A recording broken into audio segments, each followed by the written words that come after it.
নমস্কাৰ স্বাগতম জনাইছো আমাৰ চেনেলৰ অন্য এটি ভিডিঅ'ৰ মাজলৈ পুনৰবাৰ আপোনালোকক আজিৰ ভিডিঅ'টোত আমি আসাম ফৰেষ্ট ডিপাৰ্টমেণ্টৰ ফালৰ পৰা 2025ত যিমানখিনি পদৰ নটিফিকেশ্যন আউট হৈছে সেই পদখিনিৰ সন্দৰ্ভত আজিৰ ভিডিঅ'টোত আলোচনা কৰিম সকলো কম আপোনালোকক এই ভিডিঅ'টোত কিমান এডুকেশ্যন কোৱালিফিকেশ্যন লাগে কিমান এজৰ প্ৰয়োজন আটাইখিনি বস্তু এই ভিডিঅ'টোত আপোনালোকক কমপ্লিট কৰি দিম বা সিলেকশ্যন প্ৰসেছ কেনেকুৱা হ'ব তো সম্পূৰ্ণকৈ ভিডিঅ'টো চাই থাকিব মই গম পাওঁ যিমানখিনি কেণ্ডিডেটৰ এডিআৰই বা অসম পুলিচত কোৱালিফাইড হয়তো হ'ব নোৱাৰিলে বা কিছুমানৰ 2-1 পইণ্টৰ বাবে ৰৈ গৈছিল অসম পুলিচতে হওক এডিআৰইতে হওক তেওঁলোকে হয়তো ৱেইট কৰি আছে আসাম ফৰেষ্ট ডিপাৰ্টমেণ্ট বন বিভাগৰ বাবে তো আপোনালোকৰ বাবে সুখবৰ একদম সোণালী সুযোগ কেতিয়াও মিছ নকৰিব সকলোৱে আবেদন কৰিব তো ভিডিঅ'টোৰ ফালে আগবাঢ়িছোঁ তাৰ আগতে এটা কথা চেনেলত যদি প্ৰথমবাৰ আহিছে চেনেলটি ছাবস্ক্ৰাইব কৰিব ভিডিঅ'টোত এটা লাইক কৰিব ইয়াত পোষ্ট মুকলি হৈছে বন বিভাগ ৰিক্ৰুটমেণ্ট 2025 তাৰ নেক্সট গ্ৰেড 3 আৰু গ্ৰেড 4ৰ পদ ইয়াত আৰু ড্ৰাইভাৰৰ পদ মুকলি হৈছে লগতে ফৰেষ্ট গাৰ্ডৰ পদ মুকলি হৈছে গ্ৰেড 3 আৰু গ্ৰেড 4 খিনিৰ বাবে একদম ডাঙৰ সুযোগ আপোনালোকে নেহেৰুৱাব ফৰেষ্ট গাৰ্ডৰ হয়তো পোষ্ট কম থাকিব পাৰে কিন্তু গ্ৰেড 3 আৰু গ্ৰেড 4ৰ ভালেখিনিও পদ থাকিব সকলোৱে আবেদন কৰিব পাৰিব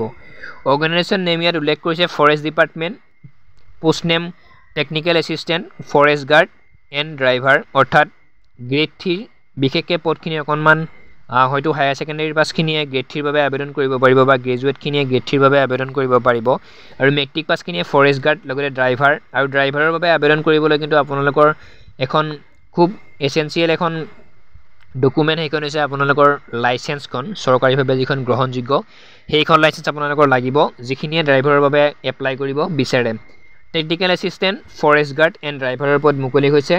number of post various post বুলি ইয়াত উল্লেখ আছে হয়তো পোষ্ট বাঢ়িব পোষ্ট কোনো কণ্ডিশ্যনত ইয়াত নকমে 14 জুলাইৰ পৰা আবেদন হ'ব চলিত মাহৰ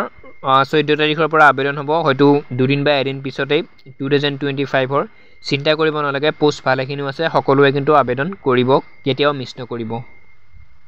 লাষ্ট ডেট 10 আগষ্ট 2025 আগষ্ট মাহৰ 10 তাৰিখলৈকে আপোনালোকে সকলোৱে আবেদন কৰি থাকিব পাৰিব এপ্লাই মোড অনলাইন ইয়াত অফলাইন হয়তো নহয় কাৰণ যিখিনি কেণ্ডিডেটে আগতে ফৰেষ্টাৰ গ্ৰেড 1 ফৰেষ্ট গাৰ্ড বা ফৰেষ্ট বিভাগৰ গ্ৰেড 3 গ্ৰেড 4 এপ্লাই কৰি পাইছে সকলোৱে হয়তো জানে অনলাইন এপ্লাই ইয়াত চলে এডুকেশ্যন কোৱালিফিকেশ্যন 10-12 ডিগ্ৰী যদি আপোনালোকে 10 পাছ যদি 12 পাছ যদি আপোনালোক গ্ৰেজুৱেট তেতিয়াহ'লে আবেদন কৰিব পাৰিব 8 পাছতে কিন্তু ইয়াত কেতিয়াও আবেদন কৰিব নোৱাৰে এজ লিমিট 1-1-2025ৰ পৰা আপোনালোকৰ ধৰা হ'ব জেনেৰেলৰ 18 পৰা 40 বছৰলৈ বহুত বছৰ 40 বছৰলৈ ওবিচিৰ 18 পৰা 43 3 বছৰ ৰিলেক্সেশ্যন SC/ST 5 বছৰ ৰিলেক্সেশ্যন 18 পৰা 45 বছৰলৈ আপোনালোকে আবেদন কৰিব পাৰিব তাৰ নেক্সট এই জবটো হৈছে অল ইণ্ডিয়া গভৰ্ণমেণ্টৰ হয় ভাৰতবৰ্ষত যিমানবোৰ ষ্টেট আছে আমাৰ অসমকে ধৰি আটাইবোৰ ষ্টেটৰ কেণ্ডিডেটে ইয়াত এপ্লাই কৰিব পাৰিব কেৱল যে অসমৰ কেণ্ডিডেটেহে ইয়াত এপ্লাই কৰিব পাৰিব তেনেকুৱা নহয় সকলো ষ্টেটৰ কেণ্ডিডেটে এইটো এপ্লাই কৰিব পাৰিব যদিহে আপোনালোকক